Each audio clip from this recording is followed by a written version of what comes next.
I got the horses in the back, horse stock is attached. Head is matted black, got the bushes black to match. What's good about your boy Demon and today we're actually about to look at the top 80's cartoons that only lasted one season. There's a lot of 80's cartoons that I actually grew up on. I'm a 90's kid, 90's and 2000s kid. And a lot of them, 80's cartoons that I grew up on, some only lasted one season and some actually, lasted a pretty good decent season. But, about to see what problem with us. Without further ado, let's get at it. Let's go. Number 10, Spider-Woman. Spider-Woman, Spider-Woman, not as catchy as Spider-Man. You're like me. That's impossible. Airing from 1979 to 1980 for only 16 episodes, this animated cartoon based on the Marvel Comics character did not incur any hefty lawsuits because Stan Lee, the creator of the character, was the executive producer. Our leading lady, Jessica Drew, was bitten by a venomous spider as a child, and her scientist father attempted to save her life by injecting her with experimental spider serum. This, in turn, granted her both superhuman and spider powers, such as venom blasts, spider senses, spider telepathy, essentially the power of flight, the ability to rock a spandex bodysuit, and more. There's no sign of trouble, but my spider senses indicate otherwise. Now living her double life as an editor for Justice magazine and a sexy Spider-Woman, time and time again she proves she needs no man to aid in her rescue against foes such as Vikings, demons, aliens, and even finds herself saving Spider-Man himself. Spider-Woman! You were expecting maybe the Hulk?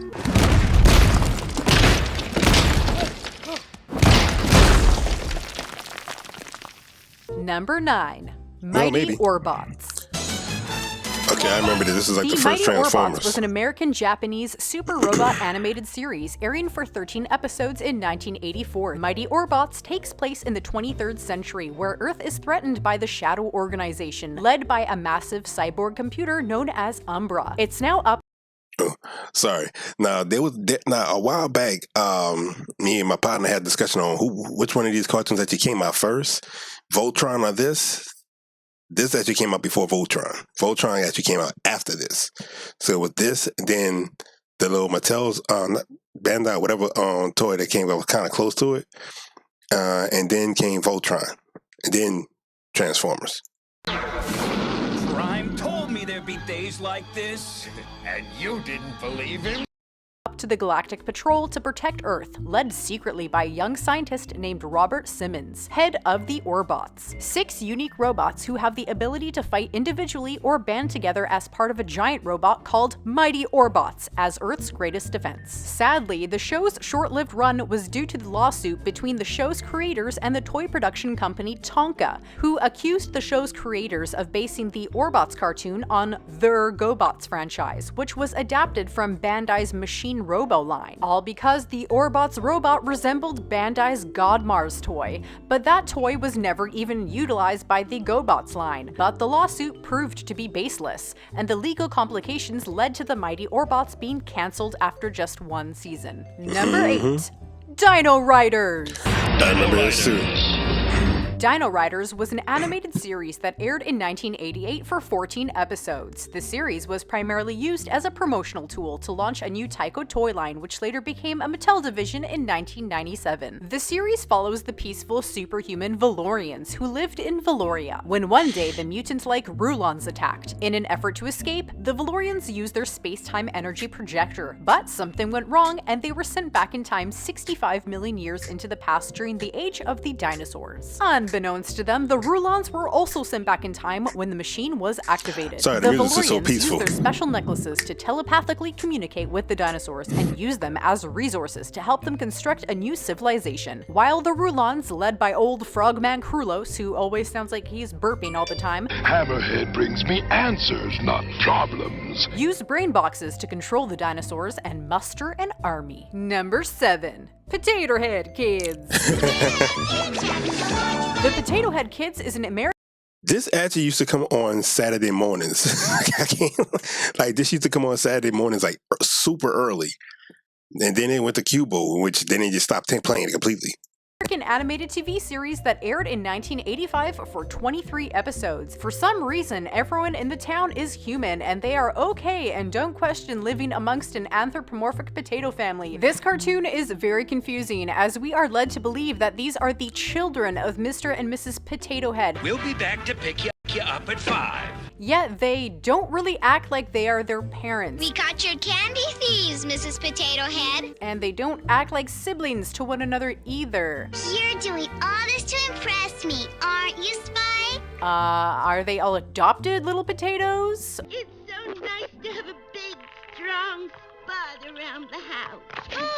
Why is this so confusing? We followed the shenanigans of these potato head kids, who are terrorized by a gang of potato-hating kids, led by their leader, Grease. So my gang can swallow you up and spit you all over this beach! Whoa, that was uncalled for. There are 5 main potato head kids and about 14 or so kids altogether, all with different personalities, which can be quite exhausting. I don't know how Mr. and Mrs. Potato Head do it with all them kids. Oh.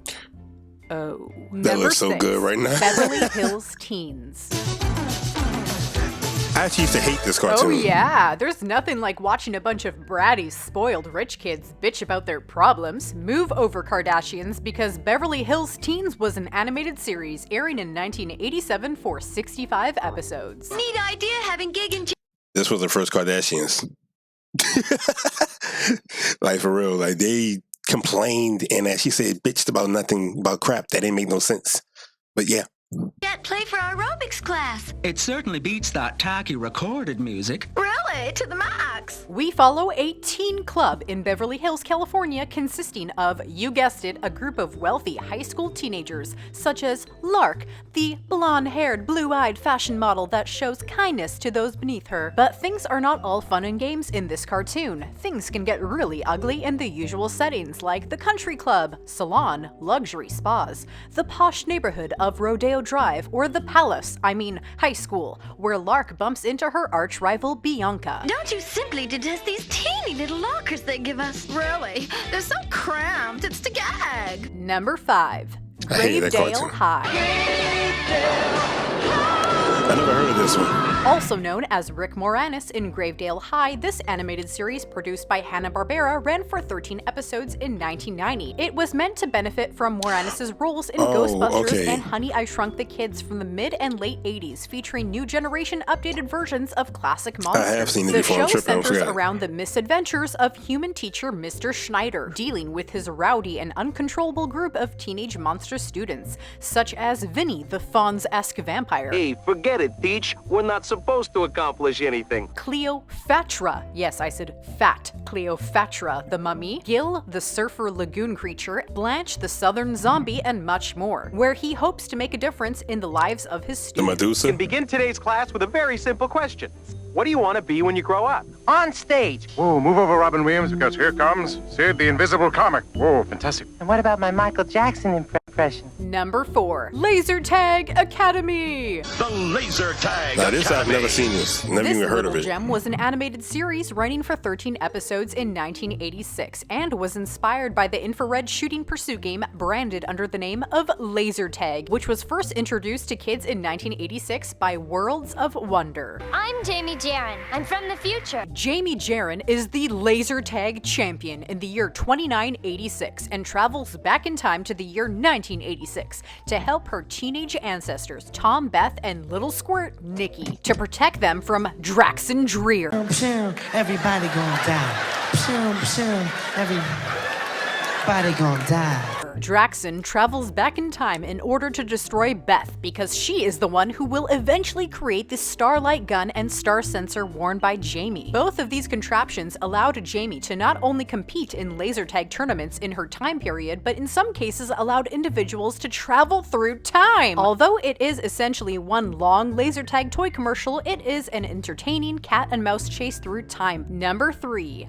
Star Wars Droid. I remember this. I do remember this, though. This 1985 series was developed by George Lucas shortly after Return of the Jedi was finished and ran for just 13 episodes as part of the Ewoks and Droids Adventure Hour, with its sister show Ewoks. The show centered around the lovable droids and their exploits as they searched the galaxy for new masters, which took place between the events of Star Wars Episode 3 Revenge of the Sith and Episode 4 A New Hope, before they ended up in Princess Leia's possession. We'll finally get to do the work we've been programmed for. During their adventures, they come face to face with criminals, pirates, Boba Fett, gangsters, the Galactic Empire, beasts, and much more. Anthony Daniels, who both played and voiced C-3PO in the films, reprised his role, which certainly made the cartoon all the more authentic. However, there was no Luke, Han, Chewie, or Leia featured in the cartoon. Some claimed that as children, watching their lovable droids forced to clean crap off the floor and being treated like garbage while performing endless chores wasn't the greatest form of entertainment.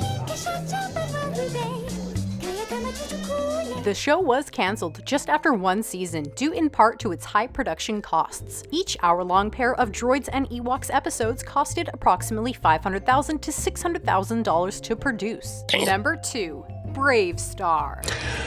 Dude, this used to be my show. I can't even lie to y'all. Like, Brave Star used to be my show. And I probably seen it like 4 or 5 years ago. It used to actually come on Cubo. And I used to watch this every night right behind She-Man and what you call it? He-Man, She-Man, She-Hulk. All that used to come on right off of Cubo late at night, like around 11, 12 o'clock at night. I grew up on this. I'm sorry.